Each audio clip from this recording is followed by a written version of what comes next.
오늘 말씀 제목이 참 멋있죠. 어디로 가든지 하나님께서 이기게 하셨다. 오늘 이 말씀이 여러 가지 상황과 또 크고 작은 문제 앞에 있는 여러분들 삶 가운데 동일하게 나타나게 되기를 예수님의 이름으로 축복합니다. 아멘.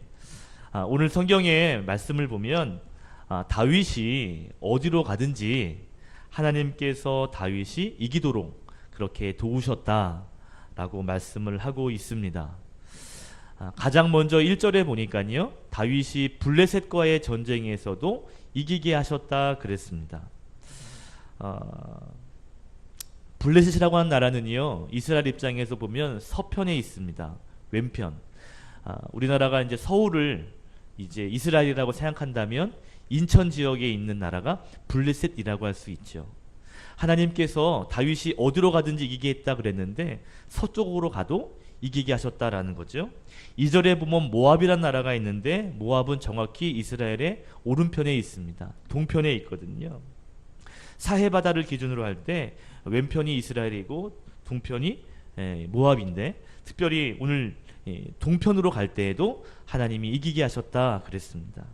3절에는 소바라고 하는 나라가 나오는데 소바는 북쪽에 있는 나라입니다. 특별히 북쪽에는 아람이라고 하는 큰 나라가 있었는데 그 아람이라는 나라가 여러 국가로 나뉘어져 있는 그 나라, 작은 나라 하나가 소밧이라고 하는 나라입니다. 오늘 3절에 보니까 이 소밧이라는 나라가 자기 세력을 펴고자, 다른 성경에는 영토를 회복하고자, 아마 자기 땅이 있었는데 좀 옆에 나라한테 빼앗겼던 것 같아요. 그것들을 회복하고자 전쟁을 할 때 그때 다윗이 소밧을 이겼다라고 말하고 있습니다. 그러니까 북쪽으로 가도 하나님께서 이기게 하셨다는 거죠.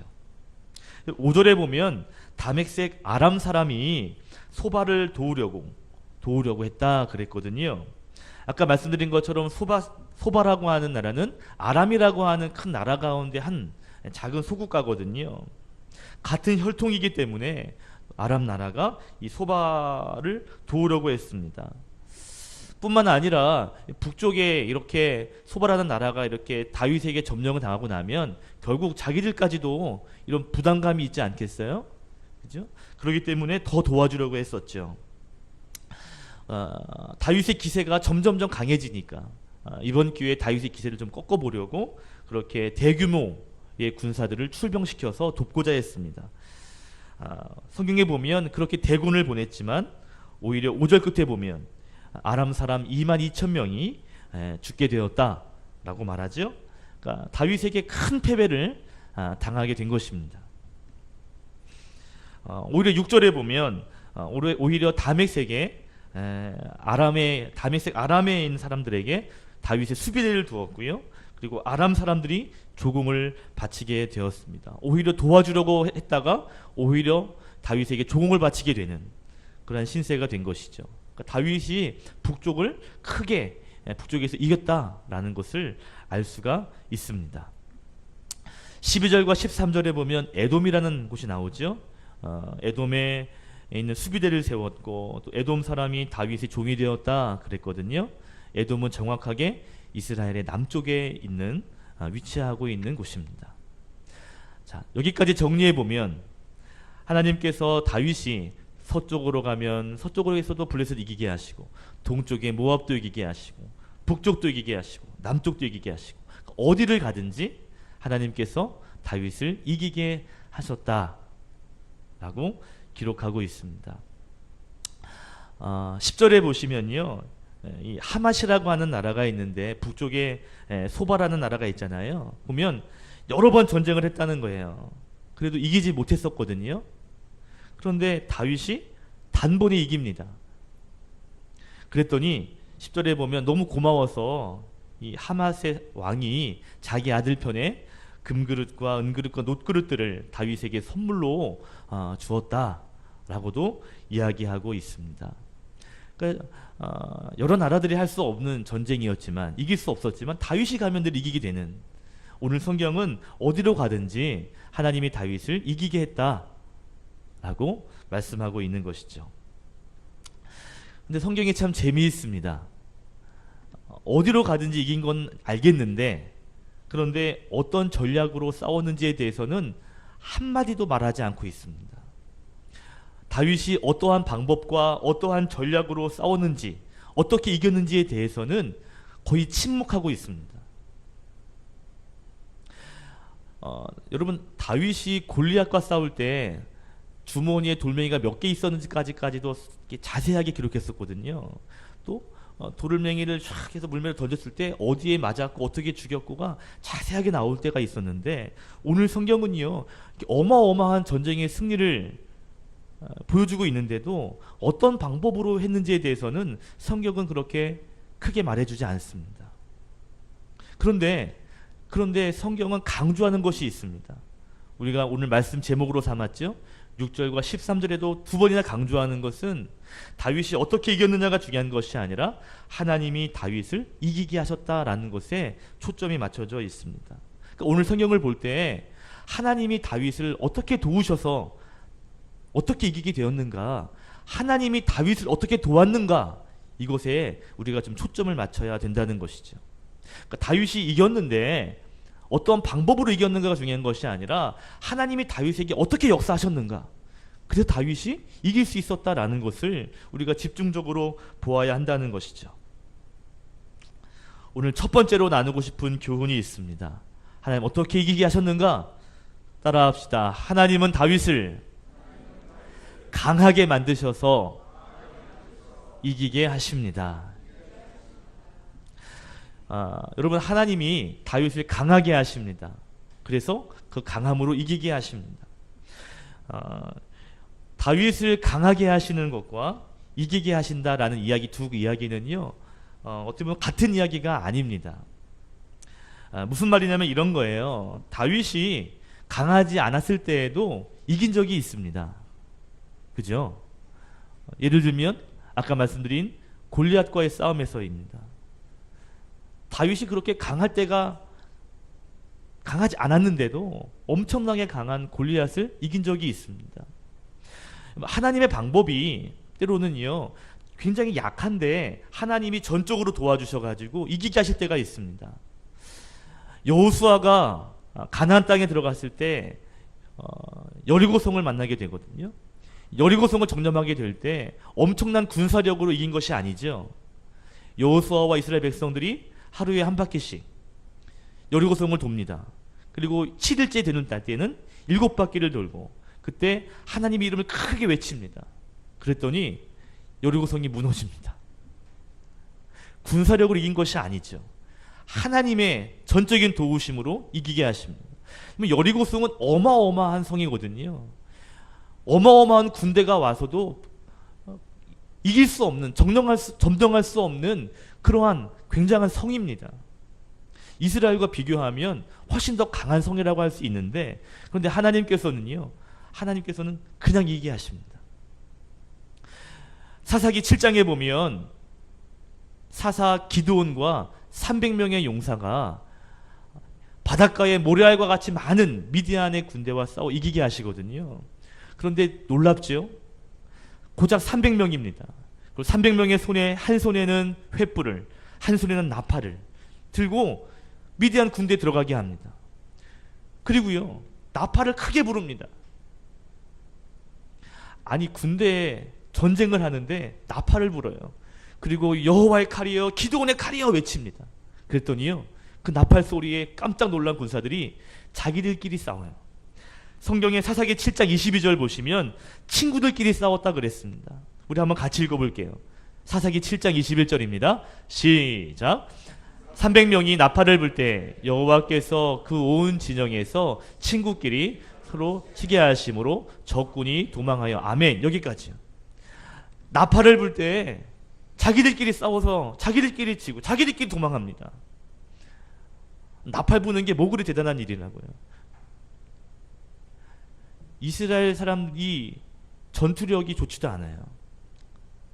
그런데도요 하나님께서 이기게 하시는 방법들이 있습니다. 다윗도 그런 것을 경험했거든요.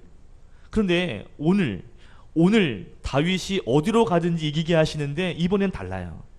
어떻게 하시냐면 다윗을 강하게 하십니다.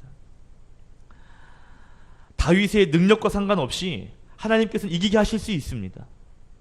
그런데 이번에는 그런 방법을 하시지 않습니다. 이번에는 다윗을 강하게 하십니다. 여러분, 우리가 18장을 읽었는데 그 앞에 14장은 17절에 보시면 다윗이 왕이 되면서부터 이미 명성이 자자합니다. 우리 14장 17절도 같이 읽어볼까요? 시작. 다윗의 명성이 온 세상에 퍼졌고 여호와께서 모든 이방 민족으로 그를 두려워하게 하셨더라. 하나님께서 천천히 다윗을 강하게 만들고 계시죠. 그 앞에 역대상 11장 9절에서는요 더 구체적으로 말씀하십니다. 한 번 더 같이 읽겠습니다. 역대상 11장 9절 시작. 만군의 여호와께서 함께 하시니 다윗이 점점 강성하여 가니라. 아멘. 하나님께서 이제 다윗을 이기게 하시는데 그 전부터 조금씩 다윗을 강하게 하십니다. 특별히 다윗을 강하게 하시는데요, 그 구체적인 방법이 무엇인가 하면 다윗 옆에 좋은 용사들을 붙여주십니다. 그러니까 9절 읽었잖아요. 그 밑에 10절 같이 읽겠습니다. 역대상 11장 10절 화면을 통해 같이 읽어볼게요. 시작. 다윗에게 있는 용사의 우두머리는 이러하니라. 이 사람들이 온 이스라엘과 더불어 다윗을 힘껏 도와 나라를 얻게 하고 그를 세워 왕으로 삼았으니 이는 여호와께서 이스라엘에 대하여 이르신 말씀대로 함이었더라. 아멘. 다윗을 강하게 하시는데 그 옆에 좋은 사람들을 붙여주셔요. 우두머리들을 붙여주십니다. 그래서 그들이 다윗을 힘껏 돕게 합니다. 다윗이 강해지는 것이죠. 이 우두머리는 그 위에 6절을 보시면 수루아의 아들 요압이다라고 그 사람의 이름을 거론하고 있습니다. 나중에 이 수루아의 아들 요압이 다윗의 오른팔이 되고 군대 장관이 됩니다. 재미있는 건 우리가 읽은 오늘 본문의 말씀 역대상 18장에 보면 특별히 12절에 보면 수루아의 아들 아비새가 나오고요. 그 아비새가 남쪽에 있는 나라를 정복할 때 큰 공을 세웠다라고 말하고 있습니다. 아비새는 아까 말씀드린 요압이라고 하는 장군의 동생입니다. 나중에 이 아비새가 다윗의 왼팔이 돼요. 그러니까 오른팔에는 요압, 왼편은 아비새. 나중에 사무엘하 23장에 보면 다윗을 돕는 37명의 용사들의 이름이 쭉 기록되어 있거든요. 그때 아비새도 거기에 이름이 거론됩니다. 그러니까 지금 하나님이 다윗을 강하게 하시는데 그 강하게 하실 때 어떻게 하시냐면 강한 용사들을 옆에 붙여주시는 거죠. 힘이 되는 사람을 붙여주시는 겁니다. 그래서 다윗이 더 강해지게 하시는 일들이 있었습니다. 물론 하나님께서 명성을 얻게 하시고 두려움을 주시는 일들도 하시지만 그것만 하시는 것이 아니라 다윗을 강하게 하시는 역사도 있었다라는 거죠. 그런데 또 한 가지 오늘 성경에서 알 수 있는 하나님이 다윗을 강하게 하실 때 좋은 사람들을 붙여주시는 것도 하시지만 또 한 가지 일들을 하시는데 그것이 뭐냐면 오늘 우리가 읽은 말씀 1절입니다. 1절에 보면 다윗이 블레셋을 처음 이기는데 그 이기는 곳 그곳이 어디냐면 바로 가드라고 하는 곳이었다 그랬습니다. 여러분 다윗에게 있어서 가드는요 잊지 못한 아주 치욕의 장소입니다. 다윗이 어렸을 때 왕이 되기 전에 사울 왕에게 미움을 받고 도망 다니지요. 굴로, 광야로, 수풀로 도망을 다닙니다. 나중에 이 사울 왕이 군대에 3,000명씩 막 보내가지고요 그 산을 뒤지고 광야를 뒤지거든요. 도망 다니다가 어디까지 가냐면 이스라엘과 가장 원수인 나라 블레셋 나라까지 도망갑니다. 망명을 가는 거죠. 얼마나 위급하면 원수의 나라까지 도망갑니다. 그게 블레셋이었어요. 그래서 가드라고 하는 곳에 이르렀는데 근데 그 가드 왕이 다윗을 알아봅니다. 블레셋의 신하들이 다윗을 알아봐요. 왜요? 골리앗을 죽인 다윗을 알아보는 거예요. 그때 다윗이 위기감을 느낍니다. 성경에 보면 다윗이요 두려움을 느꼈다 그랬어요. 사무엘상 21장 12절과 13절에 보면 다윗이 그 신하들이 하는 말들 듣고 저 골리앗 죽인 사람 아니야? 이런 이야기들을 들었을 때 다윗이 두려움을 갖습니다. 그리고 그 블레셋 가드의 왕인 아기스 왕 앞에서 어떻게 행동하냐면 미친 척을 합니다. 머리를 막 꼬고요, 침을 막 흘리고요, 막 헛소리를 하고요, 미친 척을 합니다. 그랬더니 이 블레셋 왕이 우리나라에 미친놈이 없어서 저놈을 내 앞에 두게 했느냐, 당장 쫓아내라. 다윗을 쫓아내버리죠. 그 다윗이 미친 척을 해서 위기를 모면한 곳이 이곳 가드입니다. 인생에 있어서 가장 치욕스러운 곳, 인생에 있어서 가장 아픔이 있었던 그곳. 그런데 하나님은요, 가장 먼저 그 가드를 정복하게 하시고 이기게 하십니다. 다윗의 내면을 강하게 하시고 다윗을 더욱더 마음과 생각을 강성하게 만드시는 하나님의 계획과 섭리가 보이지 않게 있었다라는 것이죠. 우리는요, 어떤 문제가 생기고 우리 앞에 어떤 어려움이 생기면 그 문제가 좀 빨리 없어졌으면, 빨리 좀 해결됐으면 좀 속이 시원할 텐데, 이런 마음을 갖습니다. 그리고 기도하고 안 되면 실망하죠. 빨리 이거 좀 해결해 주시지, 하나님 오고 하시는 건지 모르겠다고. 이거 먼저 해결됐으면 좋겠는데 하나님 내 기도를 안 들으시는 것 같다고. 이럴 때가 있습니다.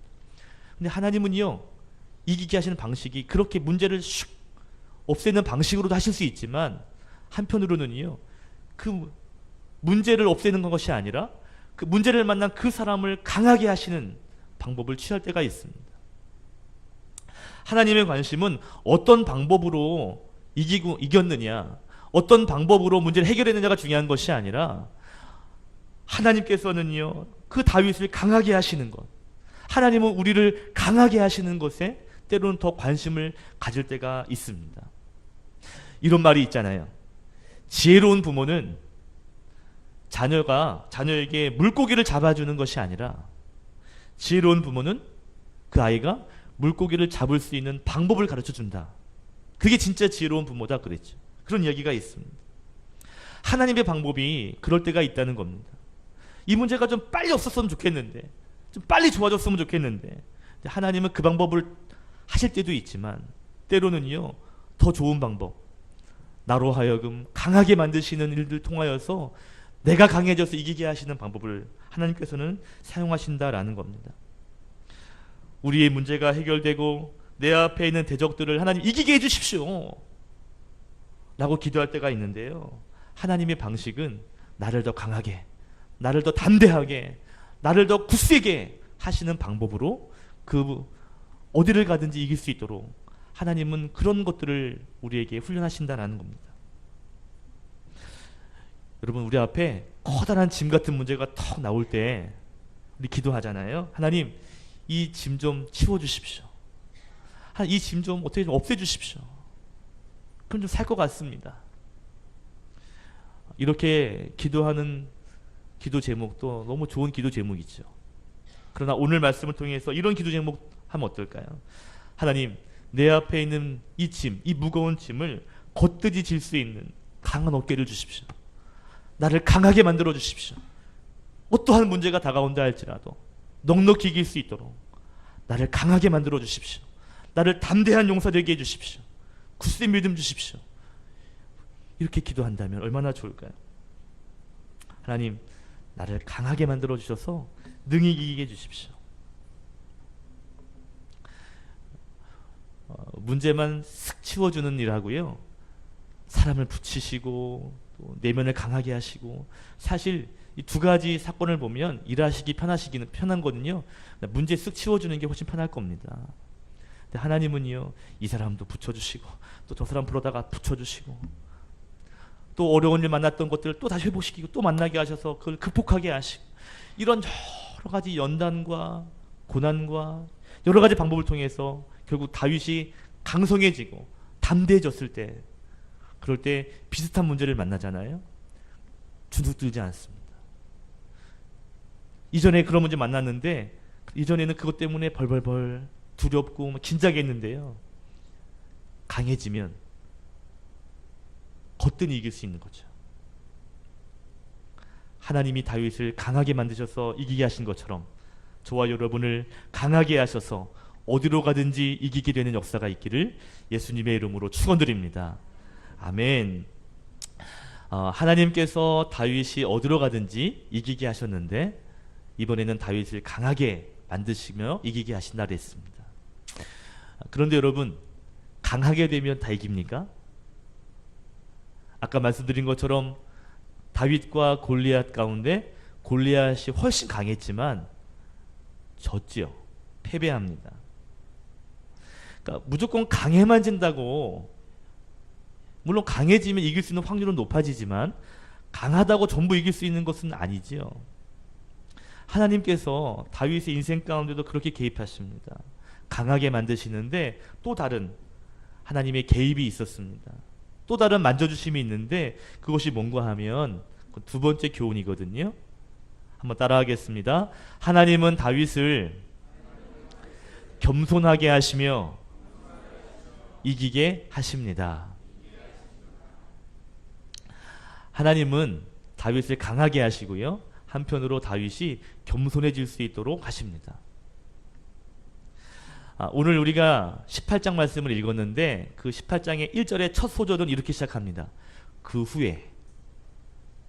후에로 시작합니다.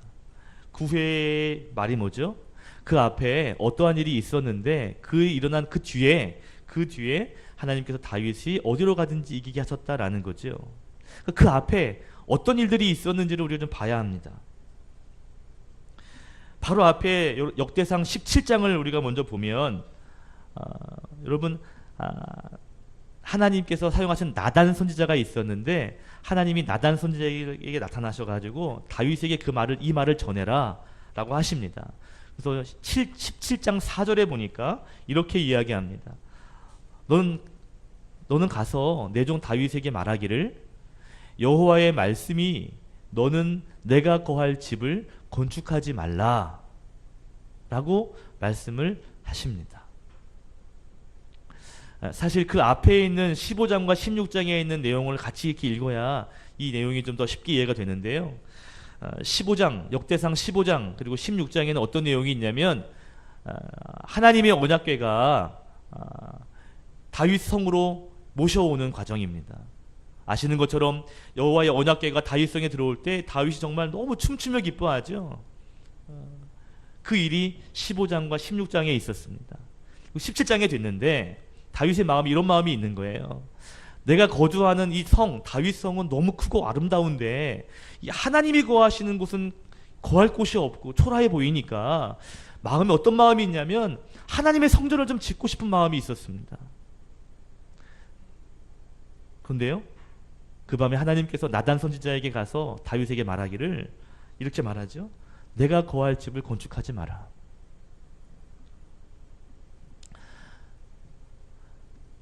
내가 거할 성전 건축하지 마라. 이런 말씀하십니다. 그러면서 그 뒤에 무슨 말씀하시냐면 성전을 건축하지 마라. 그런데 말이지, 다윗아, 네 마음이 너무 기특하구나. 너의 가문이 대대로 왕위를 잇도록 하마. 그리고 너의 소원이 그런 소원인데 너의 아들로 하여금 성전을 지을 수 있도록 해주마. 그래서 하시는 말씀이 너의 왕위가 대대로 이어질 것이다. 너의 지금 소원은 지금 당장 이루어지지 않지만 성전 건축은 너의 다음에 이루어질 것이야. 너의 왕위의 것은 계속 이어질 것이다 라고 축복의 이야기를 하십니다. 이 이야기가 바로 앞에 있는 17장의 이야기예요. 이 이야기를 듣고 다윗이 어떻게 반응하냐면 16절부터 그 끝절까지 보시면 하나님께 감사의 기도를 드립니다.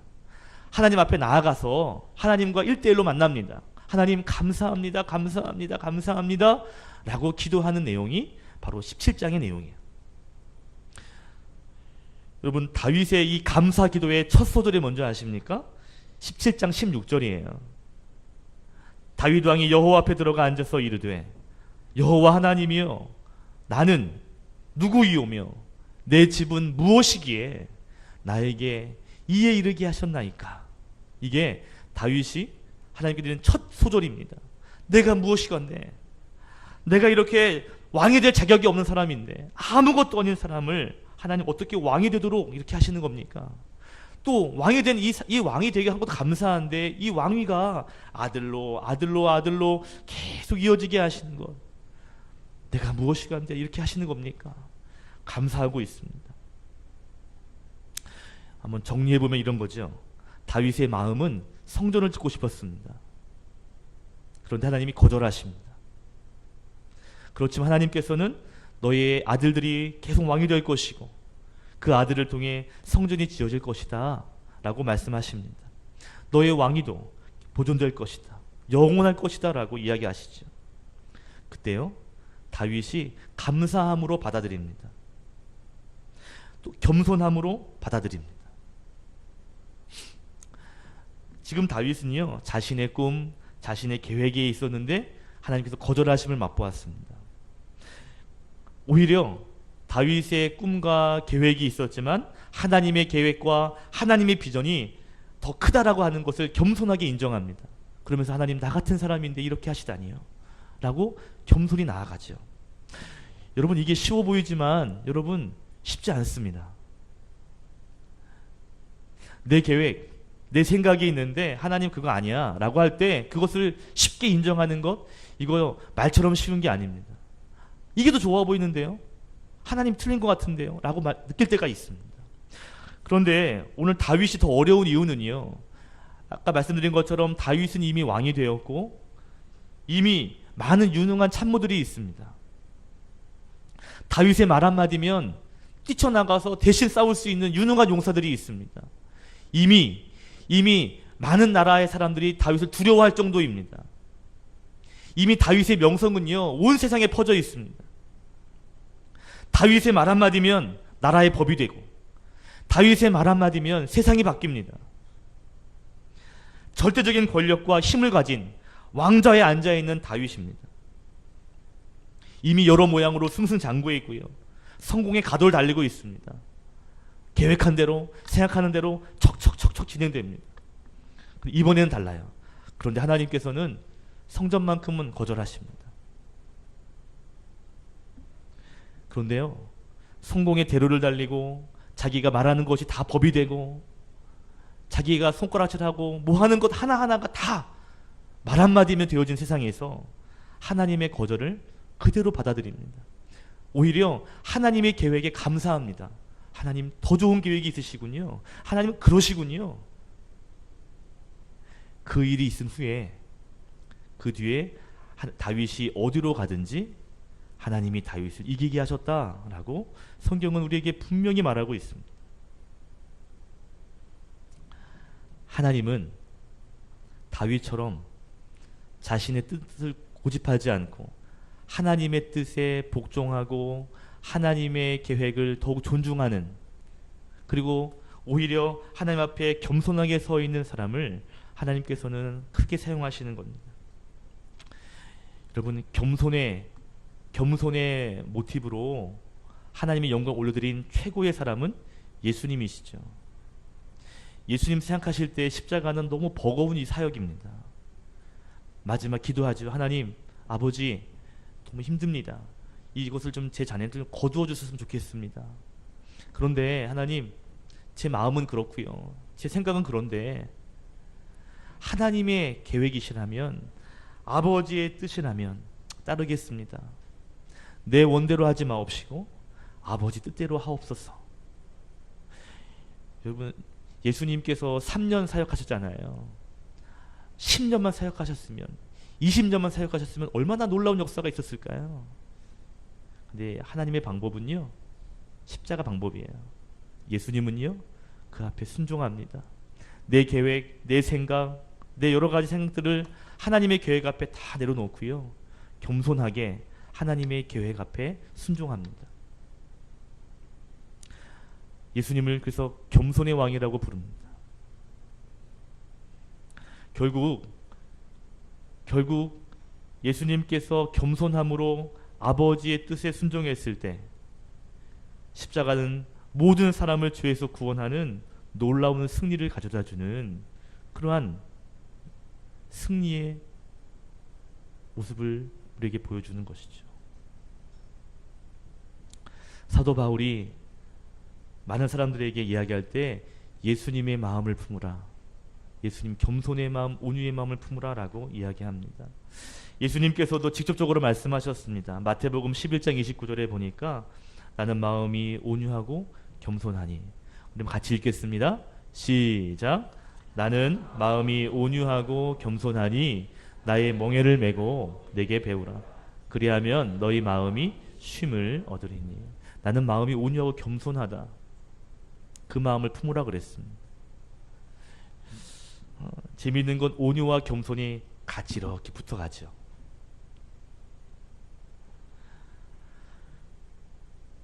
어떤 분은 그럴 거예요. 아니 무슨 겸손함이 무슨 그런 무기가 되겠냐. 무슨 겸손한 것이 그게 뭐 이렇게 이길 수 있는 비결 되겠냐. 그런데요, 여러분, 하나님 앞에 겸손은 엄청난 무기가 될 수 있습니다. 베드로전서 5장 5절과 6절에 베드로가 그런 이야기를 합니다. 우리 믿음으로 같이 고백합시다. 시작.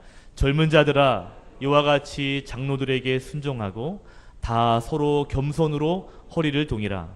하나님은 교만한 자를 대적하시되 겸손한 자들에게는 은혜를 주시느니라. 6절. 그러므로 하나님의 능하신 손 아래에서 겸손하라.